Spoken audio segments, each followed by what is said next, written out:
Hello, everyone. Welcome back to another episode of the Very Cold Lasagna podcast.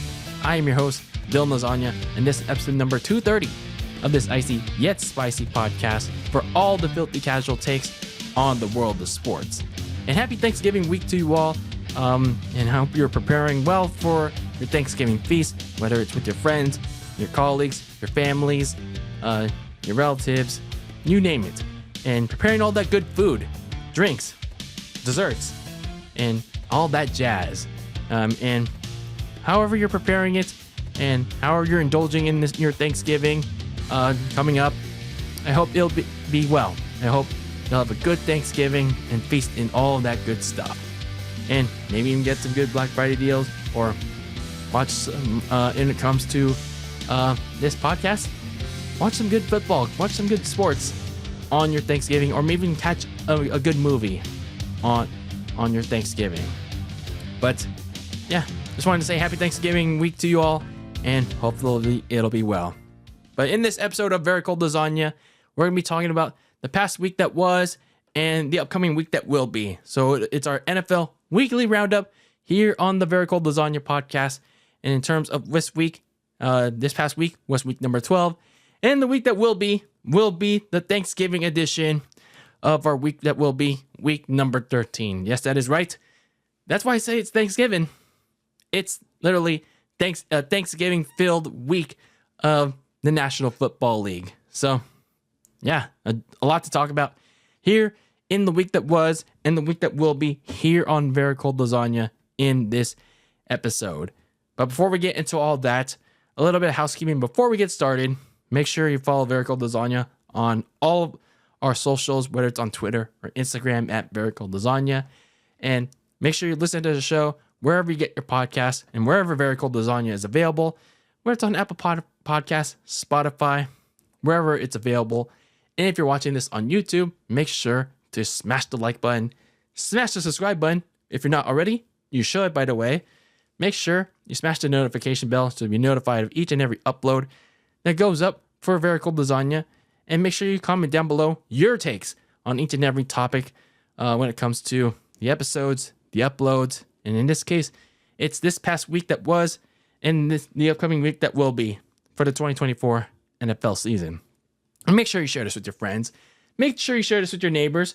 Share this with a stranger. Share this with your coworkers. And share the good, the bad, the ugly about Very Cold Lasagna. And one bonus thing for this week, comment down below if you're watching this on the YouTube side of things, or you can also slide in the DMs as well at Very Cold Lasagna. One thing that you're thankful for this 2024 NFL season, or you can either also say one thing you're thankful for your team this NFL season. So yeah, let's have a conversation about that. But it's on the comments on YouTube or slide into the DMs on social media at Very Cold Lasagna. That being said, let's talk about the week that was in the National Football League in this week 12. So we're getting towards the end of the month in the NFL. We're getting towards the stretch run, but we're not quite there. We're not quite there yet. We're almost there, but it's almost that time. It was the pre-Thanksgiving feast. The feast that was before. The feast before Thanksgiving football, as I kind of like to call it, but occasionally I will. But yeah, interestingly enough, on paper, there weren't that many matchups that were kind of appealing, and it was a kind of a pretty light load, considering that a quarter of the teams in the league were taking their pre-Thanksgiving vacay. They were on bye-bye this week, so it looked light on paper. But as we'll go through this slate, it actually was a lot to take away from. Some things were pretty exciting from this week, and I was left kind of stunned with how things panned out. So let's talk about it. Let's talk about the week that was, week number 12. So the teams that were on bye-bye, that were taking their pre-Thanksgiving feast, were the Falcons, the Bills, the Bengals, the Jaguars, the Saints, and the New York Jets. So those teams will be back in action after they've indulged in some Thanksgiving turkey.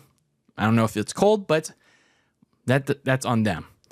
So kicking this off on Thursday Night Football, only for the Jeff Bezos money pal, the Steelers came back from an 18-6 deficit in that snowstorm in Cleveland in the fourth quarter, but they managed to lose a 19-18 lead with less than a minute left to go as Jameis Winston led the Browns to a game-winning drive, capped off with the Nick Chubb goal line touchdown run, and they stunned the Steelers 24-19.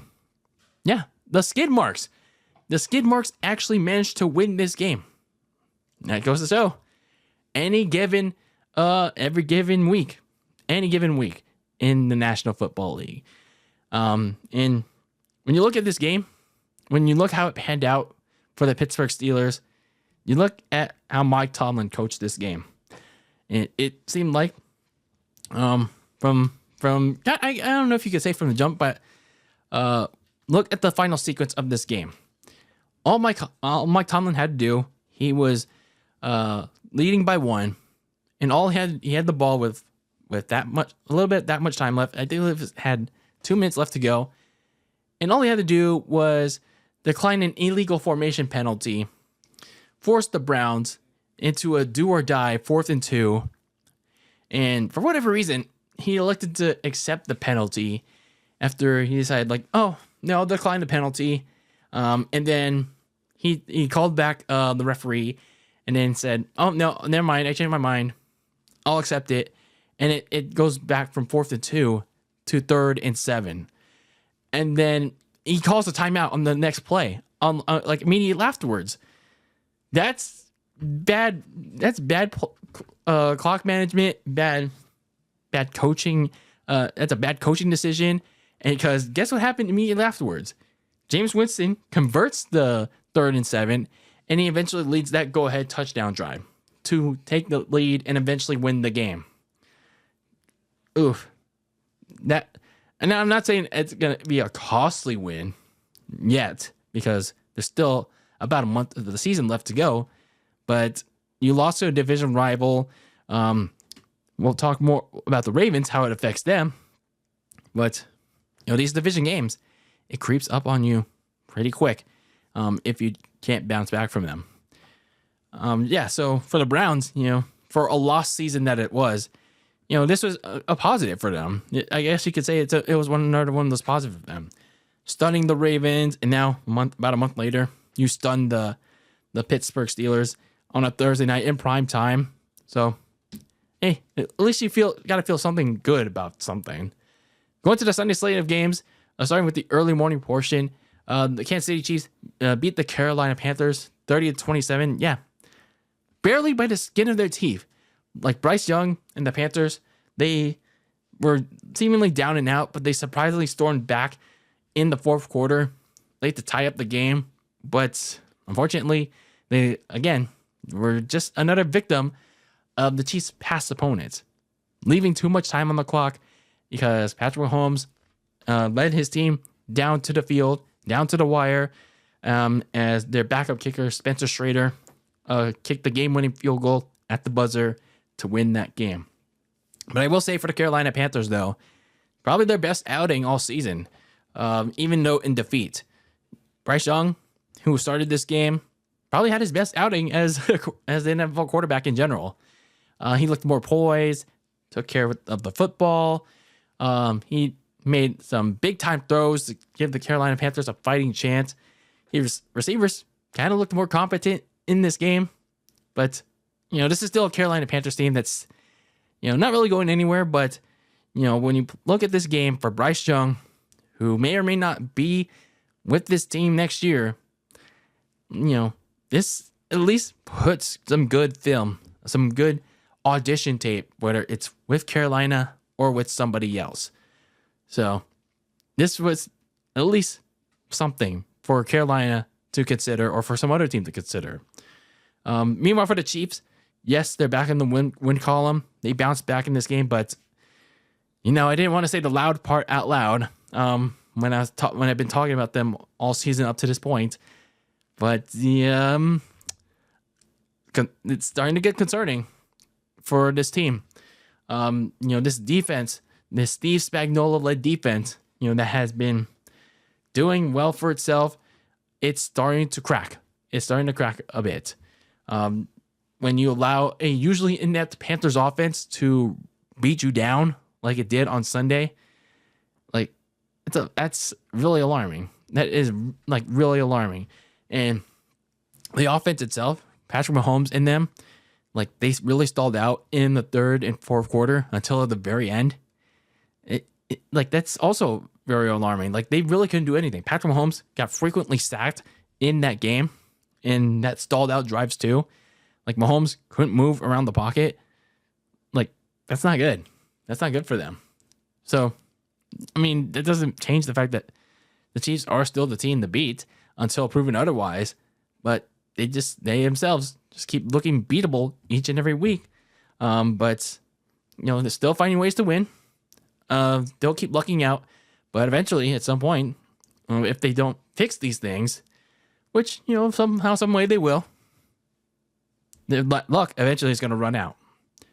Meanwhile, down at Soldier Field, that atrocity of the stadium that someone took a shit in, the Bears managed to force overtime, scoring 10 unanswered points with a minute to go in regulation.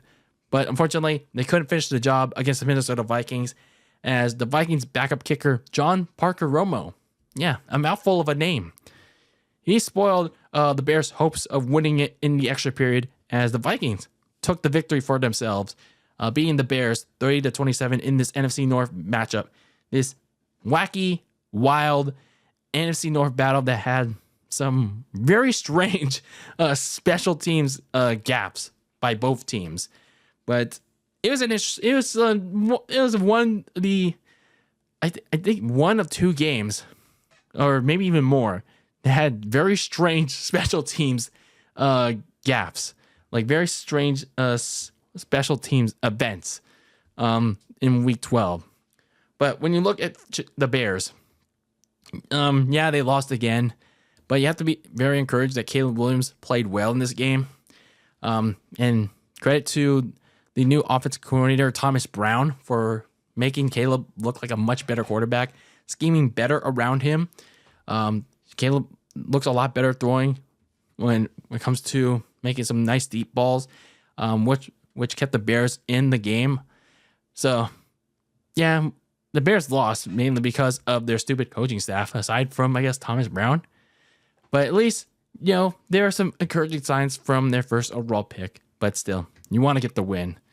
Meanwhile, for Sam Darnold and the Vikings, they look better than their two outings against the AFC South. Darnold looked much better in this game. He had a turnover. He didn't have any turnovers that were alarming. He did briefly leave the game with an ankle injury. He mainly connected with Jordan Addison and TJ Hawkinson because, Justin Jefferson was getting like double, triple covered by defenders. So that pretty much left everyone else open. So, Sam Darnold's pretty much almost where he was much earlier in the season. So, they're keeping pace with the Detroit Lions within the division. So, again, one slip up by Detroit, and Minnesota is right back in it. Meanwhile, down in Houston, a result that, not many expected within this week. Will Levis and the Tennessee Titans beat the Houston Texans behind Levis's best showing of the season. A 2-touchdown stunner, looked pretty efficient in this game, beating the Texans 32-26. And maybe, just maybe, the talks of the Titans going for the new QB, maybe a tad bit premature. Now, granted, it's just 2 games where Levis performed either solid or, in this case, against the Texans, good enough. But he still had his mistakes. He threw a bad pick 6 to Jimmy Ward, and he's got to take better care of the football. But he at least moved the offense much better in these last few games. So let's see how he does this final month of the season. Let's see what he has to offer. Can he do as well as he did in these last few games to maybe make a case of, sticking around and competing with whoever's going to be the other quarterback that wants to compete for a spot? We'll see.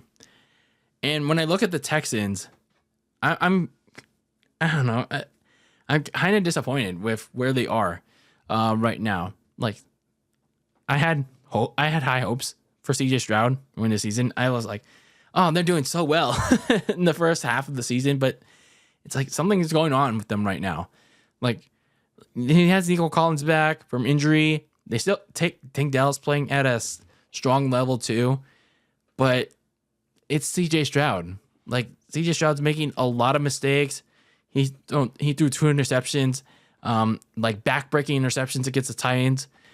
And he also cornered himself into a safety to end the game. So, like, is there something like an injury, or like, is he like not mentally there?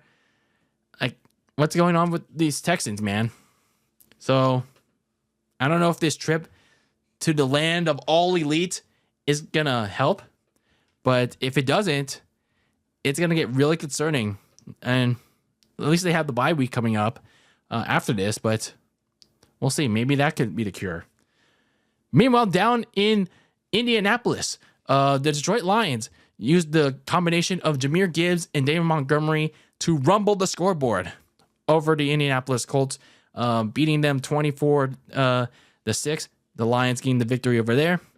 And not really much to say about the Detroit Lions at this point, because of, just how well they're doing right now. I mean, they're firing on all cylinders. They didn't have as effective of a performance as they did in the previous week.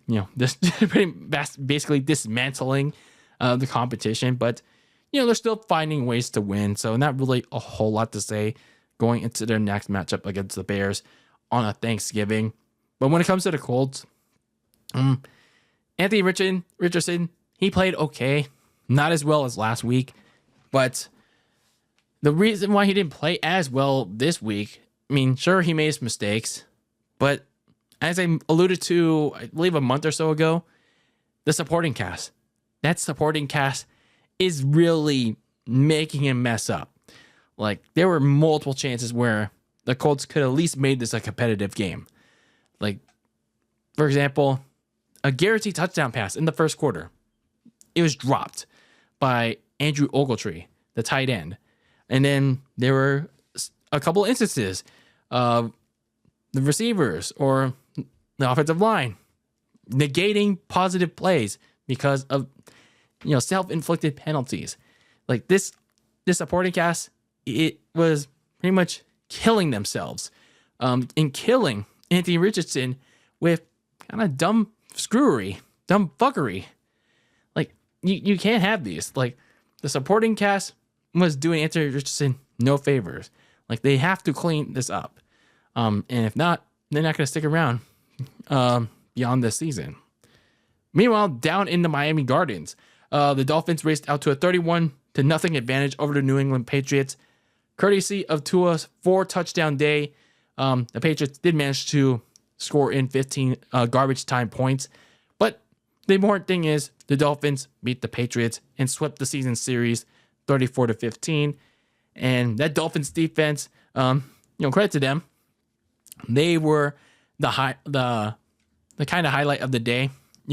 Severely limiting Drake May and the Patriots from basically doing nothing for 3 quarters. Chop Robinson was the leader of that, having a sack and a half, 2 key pass breakups, and that Patriots defense, carrying their end of the bargain too, to that Dolphins offense that's also picking up where they left off from the previous week. So they're definitely going to need that same defensive effort in just a few days' time when they head up to the coldest of freezers up north on a Thanksgiving night. Meanwhile, down in the big blue side of the Meadowlands, the Tampa Bay Bucks took care of business pretty handedly against the hapless, the lifeless, the Daniel Jones-less New York Giants, plowing through them in almost every which way imaginable, whether it was on the ground or in the air, 30-7. Talking about the Giants first, because, well, there's basically no life for this team left. Tommy DeVito, not Danny DeVito. Tommy DeVito, he sucked. Like, he sucked in this game. Like, everything that you wanted to hear about Tommy, not Danny DeVito, Yeah, that you wanted to hear from last year, all that talk was gone. It was basically erased in this game. So, yeah, he didn't look great out there. And when you want to see who you want to start this coming Thursday in the greatest snap in the history of our sports, pal, Drew Lock. At least it's Drew Lock. He can at least push the ball downfield. He has more starting experience, and he can at least establish some kind of thing with Malik Neighbors and try to get something out of him and not waste his rookie season. Yeah, at least he could do something with him. Meanwhile, for the Bucs, it seems like they figured it out with the rushing attack of Rashad White and Bucky Irving, who pretty much did the heavy lifting and the scoring for the Bucs offense for most of that day. So the Bucs started to pick things up, and they're slowly catching on, even though they got swept by the Falcons in the season series. You never know what can happen.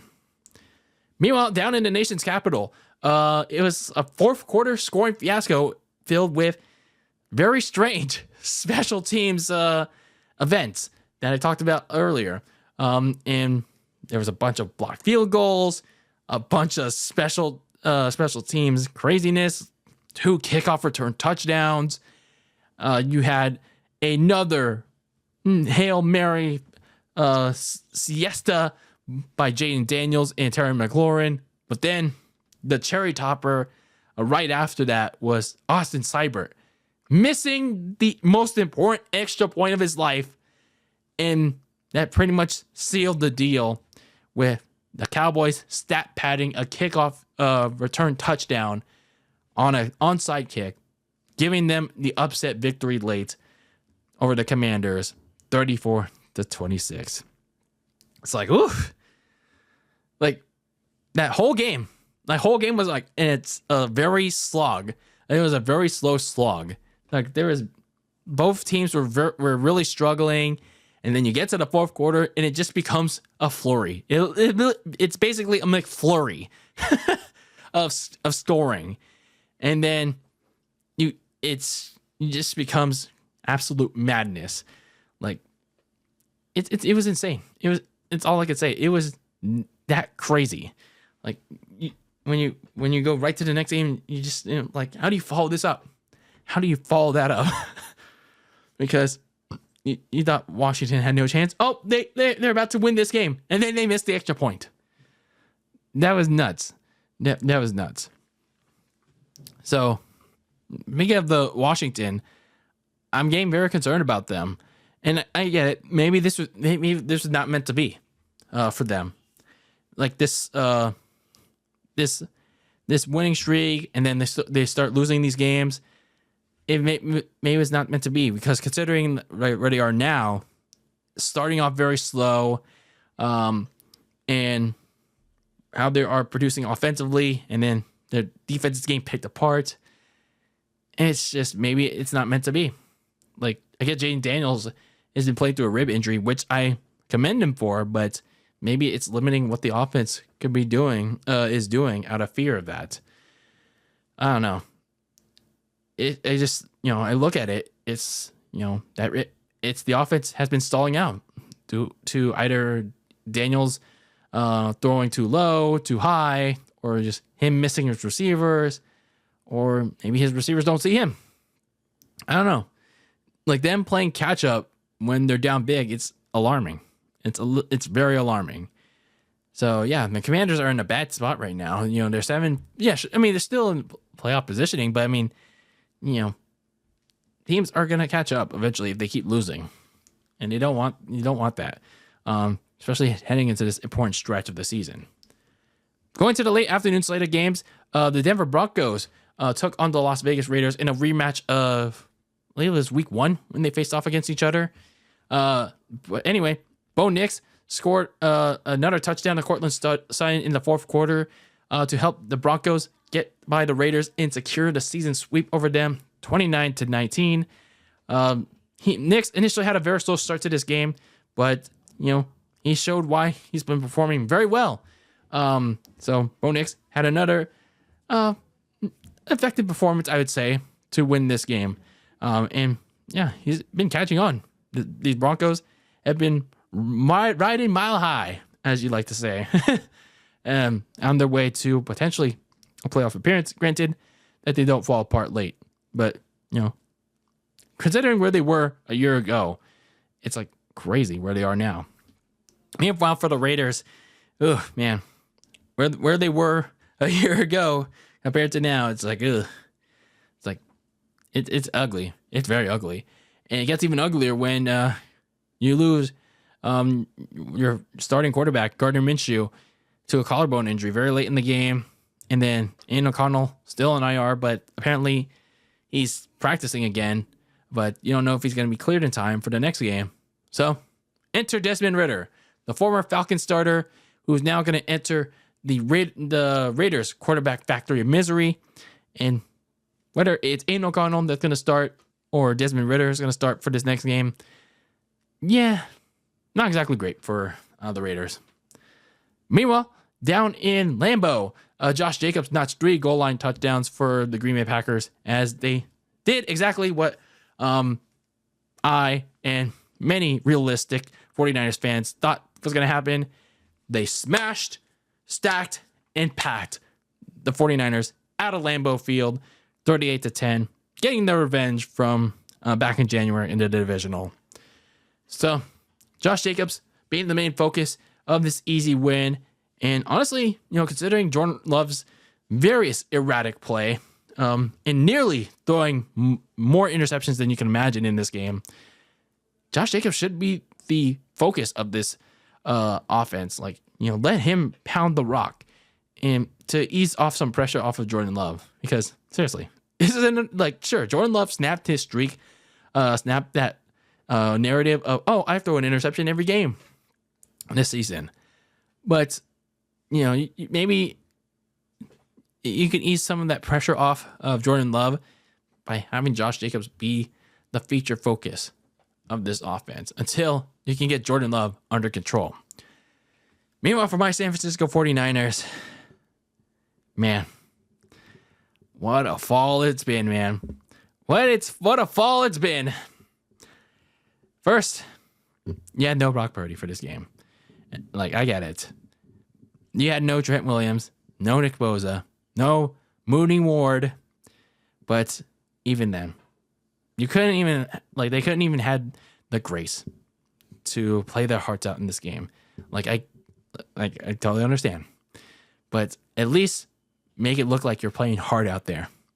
The only person that looked like they played hard out there was George Kittle and Jawan Jennings. The only 2 people. That's it. It's disappointing, man. It's absolutely disappointing. I mean, again, it's the result we all expected for this game, but it's just at least make it look like you're playing with some pride. Some pride. So, where are they now? They're 5-6. They're dead last in the NFC West. And I get it. They're only a game back in this mediocre NFC West because, well, almost everyone else in this division sucks ass. Doesn't matter what picture you want to paint. It's there's every team in this division is gonna go one and done anyway in the playoffs. So whether they want to win the NFC West or not, they're not playing like an NFC West champion, let alone a playoff contender. So considering who they play next on the bright lights of Sunday night, yeah, for the betterment of the future, for the betterment of this team, lose them all. Lose them all. Lose them all. 49ers, it's best that you do. It's man, from essentially finishing the story to now having to lose them all. Wow. What a difference 10 months make, huh? Meanwhile, down in the Emerald City, Kobe Bryant, not that Kobe Bryant, Kobe Bryant of the Seahawks, his pick 6 on Kyler Murray changed the tide of a stalemate game in favor of Seattle, giving them a very key division victory in this NFC West race. The Seahawks beat the Cardinals 16-6. And that balanced attack, even in a stalemate game, it struck again. Notably, Mike McDonald's defense being a big factor in the way that they won, forcing Kyler Murray into some game-changing mistakes like that pick six, and limiting Arizona to just 6 points. So, yeah, that defense really starting to pick up. And aside from that one interception by Geno Smith, that offense played good enough again to keep the team afloat. Moving the offense, I'd say good enough to hit the ball away from the hands of Kyler Murray. Meanwhile, for the Cardinals, coming off that bye week, you had 2 weeks to prepare for this game. You literally watched the Seahawks, run in a comeback against the 49ers the week before. You had tape on how to prepare for this game, and yet this is the effort that you came up with. Oof. And this was the game plan that you came up with. Not establishing much of a running game and forcing Kyler Murray to do basically everything again. Yeah, you can't do that. You can't. You got to reestablish your priorities, because asking Kyler Murray to play hero ball again is not going to cut it. You have to reestablish your approach. You got a trip to Minnesota coming up, and you're going to face the Seahawks again in about 2 weeks at home.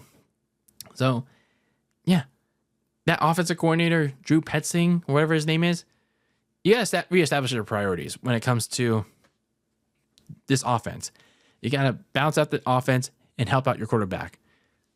Meanwhile, the Sunday Night Football game to wrap up the Sunday slate of games, the Philadelphia Eagles took care of the LA Rams. Saquon Barkley plowed through that blue and gold team with a 255-yard rushing performance, capped off with a long touchdown with 3 minutes left to go in a blowout win for the Eagles, 37-20. Again, Saquon Barkley being a huge investment for that team. Yeah, and it seemed like he could be an MVP contender, depending on how things go. But for sure, maybe offensive player of the year type of player, he can get that award. But again, another showcase of why the Eagles getting Saquon is paying big dividends for them. Meanwhile, for the Rams, this is not one of those games that you wanted to have. And again, you have to play catch up. You got to play catch up again in this NFC West race. This is one of the games that you had. If you wanted to show that, we're here to at least stay against the best in the NFC has to offer. You couldn't get it done. It's not going to cut it, man. Meanwhile, the Monday Night Football game to wrap up week number 12 on the powder blue side of Los Angeles. Lamar Jackson, the Ravens, he broke it open for the Ravens in a deadlocked game in the fourth quarter. Justice Hill capping off a 200-yard rushing day for him, Lamar, and Derrick Henry with a 51-yard touchdown dagger to beat the LA Chargers 30-23. So basically, the LA team's getting swept at home in a 2-day span. Yeah, in the bright lights of a Sunday and a Monday night. Oof. Yeah, very rough for those LA teams. Yeah, now Ravens pretty much found their balanced attack again. Besides the big rushing night, Lamar got solid passing contributions from his main receivers, Zay Flowers, Mark Andrews, Rashad Bateman. So, yeah, it was a pretty balanced attack throughout the game, but it was the fourth quarter where they really started to make their presence felt. And they're going to need more of that for a major matchup on a short week before their bye week.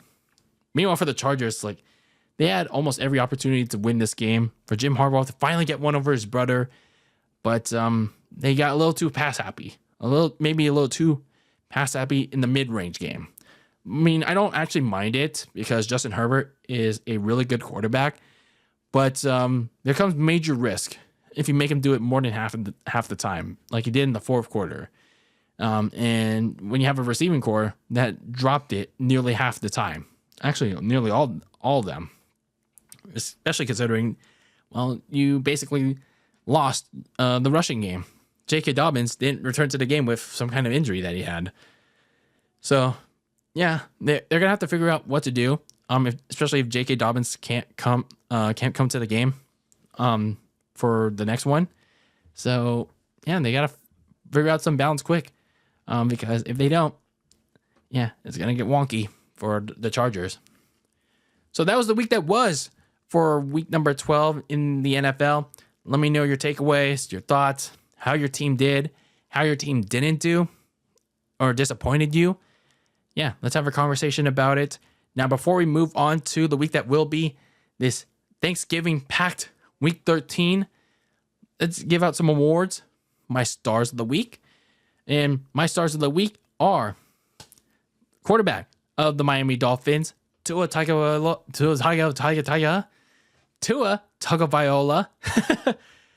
29 of 40 on his passing attempts, 317 yards, 4 touchdowns in the victory over the New England Patriots. And then, of course, for my rushing award, Eagles running back Saquon Barkley, 26 carries, 255 rushing yards, and 2 touchdowns in that blowout over the LA Rams. And this is going to be a special award for the Cowboys special teams. Blocked a field goal very early in the game and notching those 2 kickoff return touchdowns in that wild, wacky game over the Washington Commanders on a Sunday afternoon. So those are my 3 stars for the week that was and the week that will be on Very Cold Lasagna for week number 12. So if you have 3 different stars in mind, let me know in the comments below.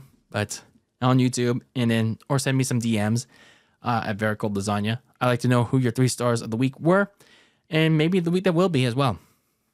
But now moving on to the week that will be. Speaking of week number 13 in the National Football League, a big jam-packed week when it comes to the Thanksgiving slate. Yeah, you got Thanksgiving Thursday, Black Friday, then you got the whole jam-packaroo of Sunday games, and then, of course, the Monday night game. So a lot of football all across the weekend, almost every day. This coming back half of the week. So yeah, we're gonna be feasting. We're gonna be feasting again, pal. This coming week, and honestly, I can't wait for it. Now, when it comes to the playoff picture, normally it doesn't start to take shape until I say about the next week or 2 weeks. Like at least starting to fill up. But apparently, from what I heard on the Sunday night football broadcast at the end of it, apparently there is one team. If you correct me if I'm wrong on this, there is one team that can actually clinch their playoff spot this early. That team being the Buffalo Bills. Well, not a surprise because the division just sucks this much ass. So, from what I heard from, apparently it was Mike Tirico that said it at the end of the Sunday night broadcast.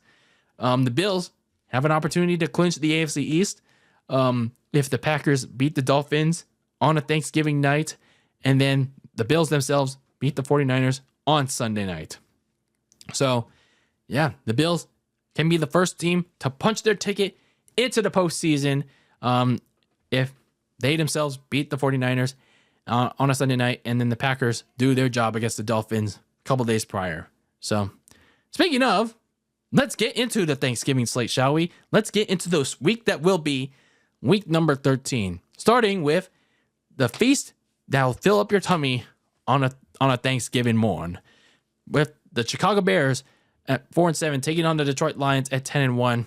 Yeah, Caleb Williams gained his first taste of Thanksgiving Bears football as the Bears facing these habanero hot Detroit Lions in their first of 2 meetings in this NFC North. I don't know if you could call it rivalry because, but anyway, yeah, this red hot habanero Lions taking on a quarterback, that's picking up steam again. For as sinking as the Bears are right now, well, at least they're putting up fights against the best of the best. But we'll see. Anything can happen between these 2 teams, and I'm low-key kind of excited for it to wake up to this. But yeah, the next game though, I think we're all pretty comfortable with taking the greatest nap of all time. The greatest nap of all time, or maybe you can watch something else on Netflix or Amazon Prime, or maybe just eat some food. And that matchup is the New York Giants at 2-9, taking on the Dallas Cowboys at 4-7. Yeah, who doesn't want to see Tommy DeVito or Drew Lock or whoever else is going to be a starting quarterback for the Giants take on Cooper Rush on Thanksgiving in the middle of the afternoon on Thanksgiving? Yeah, isn't that great, pal? Yeah, I'm sure it'll be great. Yeah, it'll be great taking that big nap, the greatest nap of all time. Then we have the nightcap game for Thanksgiving. The re-energized Miami Dolphins at 5-6, looking to even up their record after starting out the season. What was it, 2-6, and rewrite some narratives of they can't win in the cold, and eat that very cold lasagna when they head up to Green Bay to take on Jordan Love and the Green Bay Packers at 8-3, looking to keep pace with the Lions and the Vikings in that very competitive NFC North.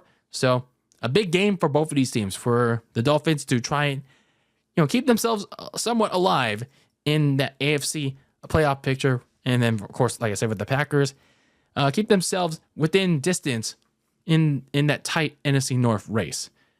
Then we have a Black Friday game again on Jeff Bezos' money pal, Amazon Prime, and the Las Vegas Raiders at 2-9 taking on the 10-1 Kansas City Chiefs. So they're again competing on a holiday game, but even though Black Friday, not technically a holiday, but maybe I'm wrong on that. But anyway, this is a rematch of Week 8, and the Raiders will be trying out another new starting quarterback, whether it's either Desmond Ridder or Aiden O'Connell, if he's healthy enough to go from that fractured thumb. But they'll be facing the Chiefs in this Week 8 rematch, and the Chiefs really need to start fixing some of these glaring issues, like that defense that got torched by Bryce Young and the Panthers, and an offense that stagnated in that game as well, and also stagnated in not just that game, but for a couple games until they just woke up in the fourth quarter. So maybe they could fix some of these issues in this game against the Raiders. Then we get to the Sunday slate of games, starting with the early morning portion, as Justin Herbert and the 7-4 Chargers, looking to rebound from a tough Monday night loss to the Baltimore Ravens. They head to the ATL to face Kirk Cousins and the Falcons, coming off their bye week. The Falcons at 6-5. They really need to rebound. Having lost 2 straight, last time we saw them in action, they got their butts whooped by Bo Nix and the Broncos. They looked pretty piss poor in that game. So this is a game that they really got to have. They can't afford to lose this one because on their backs is the Bucs. They are catching up like real quick. So Kirk Cousins and the Falcons cannot afford to lose this game. Meanwhile, down in Cincinnati, the Steelers look to bounce back from a Thursday night shocker in Cleveland. They head to the other Ohio town to face the other AFC North rival in the Bengals. The Bengals trying to keep their dying playoff hopes alive at 4-7. So, yeah, we'll see if anything was changed, anything was fixed coming out of their bye week with, pretty much everything with that team going on right now. Then we have the 7-5 Houston Texans and CJ Stroud. They're in dire need of a statement performance when they head to the land of all elite to face this Jaguars team that could be getting Trevor Lawrence back from a shoulder injury. I mean, the Jaguar season is basically over, but you still want to see what you have in this Jags team. See what you have in Trevor Lawrence. If he's healthy enough to come back, and see what you have in who's going to be good enough for next year. Meanwhile, in this key battle in the NFC playoff picture, the 6-5 Arizona Cardinals looking to rebound and stay in the NFC West race between the Seahawks and the Rams. But the Vikings and Sam Darnold, they have their own plans, keeping pace with the Detroit Lions and the Packers in their own NFC North division race. The Minnesota Vikings at 9-2. Yeah, this is going to be a big early morning battle for the NFC, not just for their own division races, but for the entire NFC playoff picture. Meanwhile, down in Foxborough, the two top 5 picks in the last 2 drafts collide when Anthony Richardson leads the Colts into Foxborough to face Drake May and the Patriots. And I mean, it should be a fun matchup between both of these quarterbacks, or maybe not. It could be a slog fest, but I don't know. It should be interesting based on the name value alone. So it could be something. Meanwhile, Geno Smith and the 6-5 Seattle Seahawks look to get a further lead on the NFC West. They're in first place now, and they head out east to Geno's old stomping grounds to face this broken-ass Aaron Rodgers and the New York Jets. So they're going back to the gangrene side of the Meadowlands. So, yeah. Geno Smith, perhaps looking to exact some revenge on the Jets for what he did to them again.